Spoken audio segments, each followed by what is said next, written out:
Hey YouTube, I'm Kevin. I'm back with another deck profile. We're gonna check out Glad Beast on a budget. Here we go. Alright, there's the deck right there. We start off with Rescue Cat. It's very good, and it's definitely +1 like crazy, possibly even a +2. Now, the Rescue Cat pulls out the 1 Airbellum. There are 3 Test Tigers in here, as you see there. And 2 Sam Knights. Not 3, 3's kind of overdoing it.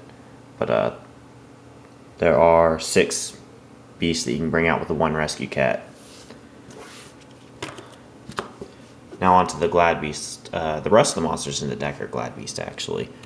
Going with 2 Lucaris, 2 Equest. You do need 2 Equest. 1 is not enough. You need to keep these cycling so that you can keep your +1s coming back to you from your graveyard. 2 Darius. You could probably get by with just 1, but if it gets bottomless, you might find yourself needing another one. You have the room for it, might as well use it. 1 Retziari. It's definitely needed, especially in this format. Secutor. Secutor's about the most pro Glad Beast monster you can play. It'll get you more advantage than any Glad Beast. When you see the trap line up, you're going to know why he's good, if you haven't figured out already.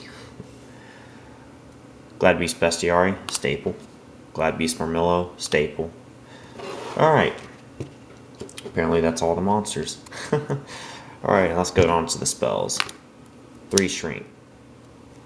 Nobody runs these things anymore. I don't know why. They catch people by surprise. I've played this deck a few times and they seem to work. They've never not worked for me. They get their monster killed and you get a tag out, so it's really great. 3 Proving Grounds. The monster lineup was a little skimpy, but with these things you can search out whatever you need. It's great for searching out a Bestiari when you already have a Glad Beast on the field. That way you can contact for Gyzarus, blow up their field, attack, tag out for 2, and you should be winning after that point. 2 enemy controllers. It's a little odd, but the quick plays in this deck, or quick plays in general in this deck, work really well. The Shrinks, the enemy controllers, and Space Typhoon I'm about to show you next. These things, they work kind of like Book of Moons. You don't really need to put their monster face down. It's just nice to have the option to take their monster if necessary. Space Typhoon, staple. And Heavy Storm, staple. Glad Beast Respite, not necessarily staple, but it's very easy to get a bunch of Glad Beast stuff to your hand, so it can fix a bad hand. You can also tag out a Gyzarus for double Equests, and then play this thing if you have to. Just, to fix yourself. My buy is a Shield. Bottomless is the main enemy of this deck, and so is Torrential Tribute and Mirror Force. You could run 2 of these, but 1's probably enough. Alright, now we're going to the trap cards. Remember when I was talking about Secutor? I told you would see when we come to the trap lineup why he's good.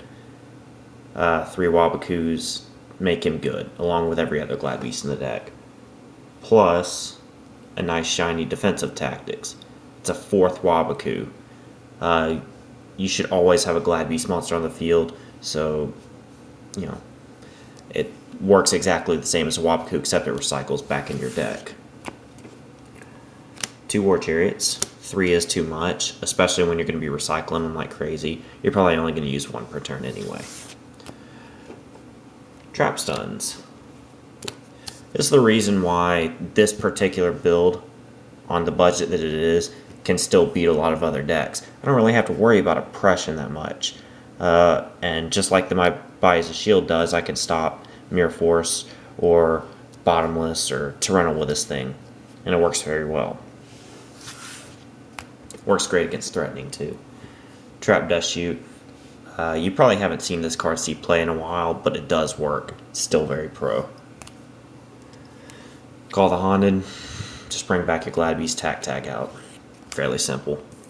And finally, the boss of the deck, big shiny man himself, Solemn Judgment. When you're winning and they got something to turn around, you say no. No, stop it. Nah, not happening. No. no, no, no. Get that crap out of here. Get it out. Alright. Extra deck's fairly simple. We got 2 Geyserius, 2 Heraclinos. You don't really need 2 Heraclinos, but you got the room, might as well use it. With only 1 tuner in the deck, I would run it like this. Just 2 of each, not 3 of each, not 1 of each. 2 of each is a very balanced number. And you just run 11 generic synchros that you can pull off in the deck. All in all, I would say this deck is probably worth about $80. So it's definitely a budget. If you throw in generic synchros, it'd probably be worth about $120. That's pretty cheap for a deck, especially one that works. So, yeah, hope you liked it. Peace out.